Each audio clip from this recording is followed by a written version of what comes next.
Tara, gumawa po tayo ng salad. Ito po ay carrot salad. Ginidgid ko yung carrots. May 3 carrots ako. O yun. Saka ako nilagay sa malaking bowl.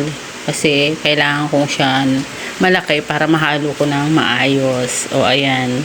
Bata pa ako, ganyan ang ginagawa na namin ni mama. Ganito na. Carrots, tapos lalagyan namin ng pasas, tapos mayo, tapos yung may tidbits siya. Yan, panghimagas. Masarap yan. Healthy pa.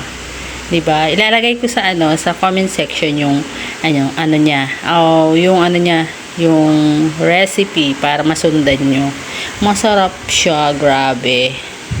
At syempre, healthy pa, di ba? O, lagyan mo na rin ng condensed milk. Ang nilagay ko yan, 1 sachet ng Alaska condensed milk.